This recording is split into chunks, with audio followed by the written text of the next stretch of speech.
لن تزولا قدم ابن آدم، حضور نے خبر دی ہے ابن آدم کے قدم ہل نہیں سکیں گے. جیسے مجرم کھڑا ہوتا ہے کٹہرے کے اندر، اس کٹہرے میں سے ہل نہیں سکو گے حتی یسأل عن خمس، جب تک کہ 5 چیزوں کا حساب نہ لے لیا جائے. وہ 5 چیزیں کیا ہیں؟ کان کھول کر سنیے. عن عمرہ فیما افناہ، عمر کا حساب دو، یہ 80 برس اور 70 برس ہم نے تمہیں دنیا میں دیے، کہاں ضائع کیے. وعن شبابہ فیما ابلاہ، اور خاص طور پر جوانی کا دور، امنگوں کے دن، ولولے ہوتے ہیں، قوت ہوتی ہے، توانائی ہوتی ہے، آدمی چلتے ہوئے زمین پر پاؤں مارتا ہے، قوت جو ہے وہ اپنا اظہار چاہتی ہے. یہ جوانی کہاں گلائی؟ حساب دو، ایک ایک لمحے کا حساب دو. وعن مالہ من این اکتسبہ وفیما انفقہ، ایک ایک پائی کا حساب دو، مال کا کہاں سے کمایا تھا، حلال سے کہ حرام سے، اور کہاں خرچ کیا تھا، گل چھروں میں، عیاشیوں میں، یا نیکی کے کاموں میں، ادائے حقوق میں، اللہ کے دین کے لیے. 4 سوال ہو گئے.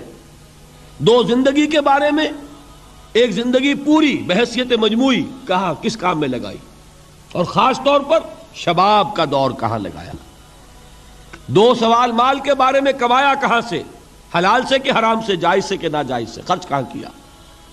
اور آخری سوال وعما عمل فیما علم، جو علم حاصل کیا تھا اس میں عمل کتنا کیا.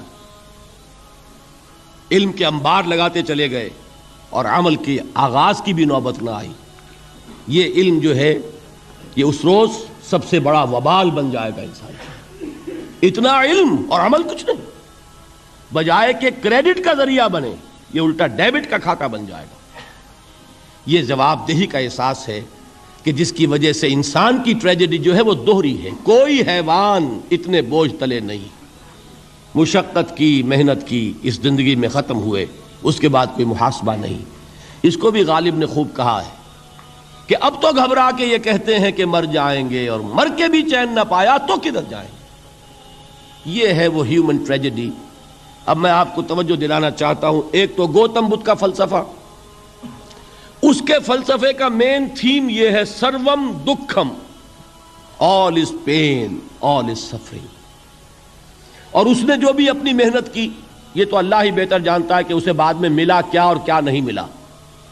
ایک بات آپ سے عرض کر دوں، گوتم بدھ کے بارے میں ایک بہت جید عالم مولانا مناظر احسن گیلانی رحمۃ اللہ علیہ عثمانیہ یونیورسٹی میں استاد رہے، تو انہوں نے یہ کہا ہے کہ گوتم بدھ کے بارے میں یہ خیال، یہ میں عرض کر دوں کہ اس کو ہم یقین سے نہیں کہہ سکتے، یہ ان کا گمان ہے، خیال ہے، واللہ عالم کہیں گے ہم، لیکن امکان ضرور موجود ہے. قرآن کہتا ہے وَلِكُلِّ قَوْمٍ ہاد، ہم نے ہر قوم میں ہادی بھیجے. وَإِن مِّن قَرْيَةٍ إِلَّا خَلَا فِيهَا نَذِيرٌ، کوئی بستی ایسی نہیں دنیا میں جس میں کوئی نہ کوئی خبردار کرنے والا نہ آیا ہو. تو یہ ممکن نہیں ہے کہ وہاں نبی نہ آئے ہوں، لیکن ان کی تعلیمات اتنی بدل گئی ہیں کہ ہم ان کو پہچان نہیں سکتے. حضرت مسیح علیہ السلام کی تعلیمات اگر عیسائیوں سے ہم سمجھیں تو کبھی بھی انہیں اللہ کا نبی نہیں مان سکتے. یہ تو قرآن مجید نے آ کر حضرت مسیح علیہ السلام کی اصل حقیقت ہمیں پائی، ورنہ تو خدا کا بیٹا، ثالث و ثلاثہ، ان کو کیسے ہم مانتے. لیکن یہ کہ قرآن نے بتایا تو جان لیجئے ہو سکتا ہے کہ گوتم بدھ بھی اللہ کے نبی ہوں، لیکن ہو سکتا ہے کہ درجے میں کہیں گے، یقین سے نہیں کہیں. بہرحال گوتم بدھ نے اس دکھ، رنج، صدمہ، غم جو انسان کا مقدر ہے اس کا مشاہدہ کیا، اور پھر تپسیائیں کی، علم حاصل کیا، رشیوں منوں کے پاس گیا. اس نے کوشش کی کہ معلوم ہو سیلویشن کا راستہ کون سا ہے، اس دکھ سے نجات پانے کی کوئی سبیل بھی ہے کہ نہیں، اس غم سے، اس نجات سے، اس اندوہ سے انسان کسی طریقے سے چھوٹ سکتا ہے یا نہیں. اسی کو سیلویشن کہتے ہیں انگریزی میں، اسی کو ہندی میں نروان کہتے ہیں، اسی کو عربی میں نجات کہتے ہیں. ان نجات معلقۃ بمجموع هذه الاشیاء. میں نے امام راضی رحمۃ اللہ علیہ کے الفاظ میں آپ کو وہ لفظ بتایا، نجات کی راہ. انسان کے لیے دکھ ہی دکھ ہے، صدمہ ہی صدمہ ہے، رنج ہی رنج ہے. صرف یہ ہے کہ کچھ حساس لوگ ہوتے ہیں وہ صدمے کو زیادہ محسوس کرتے ہیں، کچھ ذرا ان کی حس جو ہے وہ کچھ ڈل ہو جاتی ہے، کند ہو جاتی ہے۔ وہ جو غالب کا شعر میں نے آپ کو سنایا کہ مشکلیں اتنی پڑی مجھ پر کہ آسان ہو گئی، ورنہ یہ ہے کہ انسان سوچے تو دکھ ہے۔ اب یہ دکھ جو ہے، اس سے نجات کا کوئی راستہ بھی ہے کہ نہیں، یہ کوسچن مارک ہے، جس کا جواب ہے تیسری آیت میں اِلَّا الَّذِينَ آمَنُوا وَعَمِلُوا الصَّالِحَاتِ وَتَوَاصَوْا بِالْحَقِّ وَتَوَاصَوْا بِالصَّبْرِ۔ جو ایک نا امیدی کی کیفیت طاری ہوتی ہے، وَالْعَصْرِ إِنَّ الْإِنسَانَ لَفِي خُسْرٍ، زمانے کی قسم ہے تمام انسان برباد ہونے والے ہیں، تباہی میں ہیں، گھاٹے میں ہیں، ٹوٹے میں ہیں۔ اس سے جو ایک مایوس کن صورتحال سامنے آتی ہے، اس مایوسی سے نجات دلانے والی آیت ہے تیسری آیت۔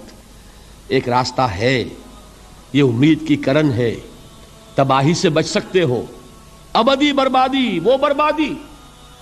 یہاں تو یہ ہے کہ ہم نے مشقتیں اٹھا لیں، فاقے جھیل لیے، تکلیفیں برداشت کر لیں، صدمے برداشت کر لیے، لیکن موت آئی، اس کا خاتمہ ہو گیا۔ لیکن اس کے بعد اگر خدا نہ خواستہ جہنم میں جھونک دیے گئے، وہ ابد الآباد تک کی، وہ ہمیشہ کی جلن۔ قرآن کہتا ہے کہ اگر ایک کھال جل جائے گی، جھلس جائے گی، اللہ اور کھال دے دے گا۔ دیکھیے یہ بھی جدید دور میں آپ کو معلوم ہوگا، بورس بکائی نے جو کتاب لکھی ہے، دی فرینچ سرجن، اس نے ثابت کیا ہے کہ قرآن مجید نے جتنے نیچرل فینومینا کا حوالہ دیا ہے وہ بالکل سائنس کے مطابق ہے۔ آج ہمیں یہ معلوم ہے کہ حس جو ہے وہ صرف کھال میں ہوتی ہے، کھال حساس ہوتی ہے، کھال اتر جائے نیچے جو ہے گوشت جلے گا، آپ کو تکلیف نہیں ہوگی۔ معلوم قرآن نے کہا ہے کہ جب کھالیں ان کی جھلس جائیں گی، ہم نئی کھال دے دیں گے تاکہ وہ سوزش جو ہے، وہ جلن کا احساس برقرار رہے، وہ ختم ہونے نہ پائے۔ حالانکہ اس کی ضرورت نہیں ہے، اگر اندر کا گوشت بھی حس والا ہوتا تو پھر کھال دوبارہ عطا کرنے کی ضرورت نہیں ہے، گوشت جلے گا، اس سے بھی جلن کا اور سوزش کا احساس ہو جائے گا۔ لیکن قرآن کہتا ہے کہ نہیں، کلما نضجت جلودہم بدلنا لہم جلودا غیرہا، جب ان کی کھالیں جھلس جائیں گی، جل جائیں گی، ہم ان کی کھالیں بدل دیں گے تاکہ وہ سوزش برقرار رہے۔ ثم لا يموت فیہا ولا یحیا، پھر نہ وہ اس میں جی سکے گا نہ مر سکے گا، نہ زندوں میں ہوگا نہ مردوں میں ہوگا۔ موت کو پکارے گا، کاش کہ موت آ جائے جو مجھے اس مشقت سے اور مشکل سے چھٹکارا دلا دے۔ وہ موت جس سے اس وقت ہم بھاگتے ہیں، اگر خدا نہ خواستہ اس جہنم میں جھونکے گئے تو پھر موت کو پکاریں گے اور موت نہیں آئے گی۔ اس عذاب سے، اس ابدی ناکامی سے، اس خسران سے، اس ابدی ہلاکت سے بچنے کا کوئی راستہ ہے؟ وہ جو میدان حشر میں پکاریں گے لوگ، این المفر، کوئی جائے فرار ہے، کوئی جائے پناہ ہے؟ وہ جائے فرار، وہ جائے پناہ اس دنیا میں اللہ نے ہمیں عطا فرمائی، اسی کا نام صراط مستقیم ہے۔ الا الذین آمنوا وعملوا الصالحات وتواصوا بالحق وتواصوا بالصبر، ایک راستہ ہے۔